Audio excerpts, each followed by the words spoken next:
ആ സമയത്താണ് നബി തങ്ങളുടെ പൊന്നുമോള് ഉസ്മാന്റെ പ്രിയപ്പെട്ട ഭാര്യ രോഗിയാണ്.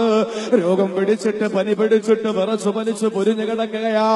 നബി തങ്ങൾ ഉസ്മാനോട് പറയുന്നു, ഉസ്മാ നീ വരണ്ട മോനെ, നീ വരണ്ട, നീ ചെല്ലുക, നിന്റെ ഭാര്യയെ സമാധാനപ്പെടുത്തുക. അവള് പനിച്ചു കിടക്കുകയല്ലേ, അവളെ രോഗമൊന്ന് ശുശ്രൂഷിക്കുക, അതുകൊണ്ട് നീ വരണ്ട എന്ന് പറഞ്ഞ് ഉസ്മാ തങ്ങളെ മടക്കി വിടുകയാണ്. പ്രിയപ്പെട്ടവരെ, ഉസ്മാ തങ്ങളെ മടക്കി വിടുകയാണ്. പ്രിയപ്പെട്ട സഹോദരങ്ങളെ, ഉസ്മാ തങ്ങൾ മടങ്ങിപ്പോയി. നിറകണ്ണുകളോടെ മടങ്ങിപ്പോകുമ്പോ മഹാനായ ഉസ്മാ തങ്ങൾ മടങ്ങി വരുന്ന സമയത്ത് ബദർ യുദ്ധം കഴിഞ്ഞ് മടങ്ങി വരുമ്പോ ഇബ്നു ഉമർ റളിയല്ലാഹു അൻഹു മിസ്രിയോട് പറയുകയാ, യുദ്ധം കഴിഞ്ഞ് മടങ്ങി വന്നപ്പോ അല്ലാഹുവിന്റെ റസൂൽ ഉസ്മാ തങ്ങളെ വിളിച്ചിട്ട് പറയുകയാണ്, ഉസ്മാ ഇന്നലക അജ്റു റജുലിൻ മിമ്മൻ ശഹീദ ബദരി വസഹ്മഹു, നിനക്ക് ബദർ യുദ്ധത്തിൽ പങ്കുകൊണ്ട സഹാബത്തിന്റെ കൂലിയുണ്ട്. അല്ലാഹുവിന്റെ മുമ്പിൽ നീ ബദരിയാണ് എന്ന് മാത്രമല്ല, ദുനിയാവിലെ ഗനീമത്ത് സ്വത്ത് വീതിക്കുമ്പോ വസഹ്മഹു, നിനക്കതിന്റെ ഒരു ഓഹരിയുമുണ്ട്. എന്തേ സഹോദരങ്ങളെ, ബദർ യുദ്ധത്തിൽ പങ്കെടുക്കാതെ ബദരിയായ മഹാനാണ് ഉസ്മാ തങ്ങളെങ്കിൽ ആ ഉസ്മാ തങ്ങള് അല്ലാഹുവിന്റെ ദീനിനു വേണ്ടി പടപൊരുതാമെന്നപ്പോ തന്റെ പ്രിയപ്പെട്ട പ്രാണപ്രേയസിയുടെ രോഗത്തിന് ചികിത്സിക്കാ ശുശ്രൂഷയ്ക്ക് വേണ്ടി മാറ്റിവിട്ടെങ്കിൽ ഇന്ന് നമുക്ക് പഠിക്കേണ്ട പാഠമേതെന്നറിയോ?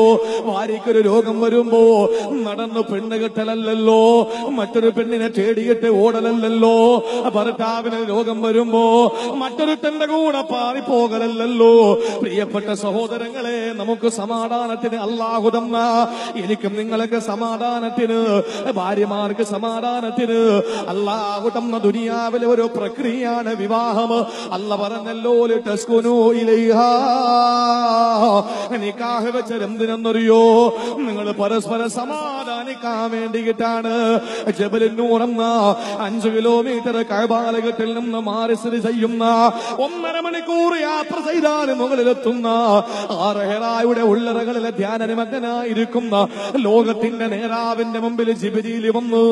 ആ ജിബ്രീലിനെ കണ്ടപ്പോ പേടിച്ചു മറച്ചു നബി തങ്ങൾ ഓടി വന്ന കഅബാലയത്തിന്റെ കില്ല പിടിക്കാനല്ല, തന്റെ പ്രിയപ്പെട്ട പിതൃവ്യന്റെ മുമ്പിലല്ല, മറിച്ചോ തന്റെ പ്രിയപ്പെട്ട പ്രാണപ്രേയസിയുടെ മുന്നിൽ വന്നിട്ട് പറയുകയാണ്, ജമ്മിലൂനി ഖദീജ, ജമ്മിലൂനി ഖദീജ, പുറപ്പെട്ടു മുടുത്ത ഖദീജ. എന്റെ ഭാര്യമാര് ഭർത്താക്കന്മാർക്ക് സന്തോഷം കൊടുക്കുന്നവരാകണം. ഭർത്താക്കന്മാര് ഭാര്യമാർക്ക് സന്തോഷം ഇത് കൊടുക്കാത്തതിന്റെ പേരിലാണ്. എടാ, നീ നിന്റെ ഭാര്യയ്ക്ക് അല്ലെങ്കിൽ ഭാര്യമാരോട് പറയും, നിങ്ങളുടെ ഭർത്താക്കന്മാർക്ക് നിങ്ങളൊരു പുഞ്ചിരി കൊടുക്കണം. നിങ്ങൾ ഇത് നോക്കുമ്പോ സന്തോഷം കൊടുക്കണം. ഇത് കൊടുക്കാത്തോണ്ടാണ് 20 രൂപയ്ക്ക് അവർ പുഞ്ചിരി വാങ്ങാൻ വേണ്ടി ഐസ്ക്രീം വാങ്ങി കൊടുത്തിട്ട് ബീച്ചിൽ വേറെ പെണ്ണുങ്ങളുമായിട്ട് പോകുന്നത്. അതാണ് നമ്മൾ കൊടുക്കേണ്ടത്. നമ്മൾ കൊടുത്തില്ലേ പിന്നെ വേറെ വാങ്ങാൻ പോകൂലേ? അള്ളാഹു നമുക്ക് മനസ്സിലാക്കാനുള്ള തൗഫീക്ക് തരട്ടെ എന്റെ സഹോദരങ്ങളെ. അതുകൊണ്ട് ഭാര്യമാരെ സഹായിക്കുക, ഭാര്യമാരെ ശുശ്രൂഷിക്കുക, അവർക്കൊരു രോഗം വരുമ്പോ ചികിത്സിക്കുക, അവർക്ക് ആവശ്യമായ കാര്യങ്ങൾ നിറവേറ്റി കൊടുക്കുക. ഇതൊരു ഭർത്താവിന്റെ ബാധ്യതയാണ്. തന്റെ പ്രിയപ്പെട്ട ഭാര്യയ്ക്ക് രോഗം വന്ന്, കഠിനമായ രോഗം വന്ന് കിടന്നപ്പോൾ യുദ്ധത്തിന് പോലും വരണ്ട എന്ന് പറഞ്ഞിട്ട് അതിന്റെ ആനുകൂല്യവും പ്രതിഫലവും അല്ലാഹുവിന്റെ റസൂൽ വാഗ്ദാനം ചെയ്യുമ്പോൾ എന്റെ പ്രിയപ്പെട്ട സഹോദരങ്ങളെ, ഈ രണ്ട് സന്ദേശത്തിൽ നമുക്ക് പഠിക്കാനുള്ളത്, ഉസ്മാൻ തങ്ങൾ ബദരീങ്ങളുടെ പട്ടികയിൽ പെട്ട ആളാണ്. ബദർ യുദ്ധത്തിൽ പോയില്ലെങ്കിലും എന്താ കാര്യം? മോശക്കാരനല്ല. മിസ്രി അത്ഭുതപ്പെട്ടു പോയി, അങ്ങനെ ഉണ്ടോ പടച്ചോനെ? ആ സമയത്ത് മിസ്രി ചോദിച്ചു, 3ാമത്തെ കാരണം കൂടെ പറയും. ബയ്യത്തിൽ ഇളുവാൻ എന്ന് പറഞ്ഞല്ലോ, ആ സംഗതി ബയ്യത്തിൽ ഇളുവാനിൽ നിന്ന് മാറി നിന്നത് എന്തുകൊണ്ടാണ്? അദ്ദേഹത്തിന് എന്തേ ആ ഒരു പവർ കിട്ടാത്തത്? ഇബ്നു ഉമർ റളിയല്ലാഹു അൻഹു പറയുകയാണ്, മിസ്രിയെ നിനക്കറിയുമോ, അല്ലാഹുവിന്റെ റസൂൽ പരിശുദ്ധമായ ഹുദൈബിയയിലെത്തിയിട്ട് അനുവാദം ചോദിക്കാൻ പറഞ്ഞു വിടുമ്പോ ആ നാട്ടിലെ മക്കയിൽ സുസമ്മതനായ വ്യക്തി ആരാ? ഉസ്മാനാണ്. എല്ലാവരും അംഗീകരിക്കുന്നവരാണ്, ഉസ്മാനാണ്. അതുകൊണ്ട് തന്നെ റസൂലുള്ള പറഞ്ഞു വിട്ടത് ഉസ്മാനെയാണ്. പ്രിയപ്പെട്ടവരെ, മാത്രമല്ല 1499 സഹാബത്ത് വന്ന് റസൂലുള്ളാഹിന്റെ കൈവെള്ളയിൽ കൈ ചേർത്ത് വെച്ച് വെച്ചിട്ട് അവിടെ വന്ന് ബയ്യത്ത് ചെയ്തെങ്കിൽ എന്റെ സഹോദരങ്ങളെ, ഹബീബായ നബി തങ്ങൾ അവസാനം എല്ലാവരും ബയ്യത്ത് ചെയ്ത് വിരമിക്കുമ്പോ വലത്തെ കൈ ഉയർത്തിപ്പിടിച്ചിട്ട് റസൂലുള്ള പറയുകയാണ്, ആദിഹി ഇത് ഇത് ഉസ്മാന്റെ കൈയാണ്. രണ്ടാമത്തെ ഇടത് കൈ ഉയർത്തി വെച്ചിട്ട് പറയുകയാണ്, ആദിഹി ഇതെന്റെ കൈയാണ്. വലത്തെ കൈ ഉയർത്തി വെച്ചിട്ട് പറയും, ഇത് ഉസ്മാന്റെ കയ്യാ. ഇടത്തെ കൈ ഉയർത്തിയിട്ട് പറയും, ഇത് എന്റെ കയ്യാ. എന്നിട്ട് ആ രണ്ട് കൈയെ ചേർത്ത് പിടിച്ചിട്ട് ഇതെന്റെ ഉസ്മാന്റെ ബയ്യത്താണെന്ന് പറഞ്ഞു നബി തങ്ങളുടെ രണ്ട് കൈയെ ചേർത്ത് വെച്ചിട്ട് ഉസ്മാന് വേണ്ടി ബയ്യത്ത് സ്വയം ഏറ്റെടുക്കുകയാണ്.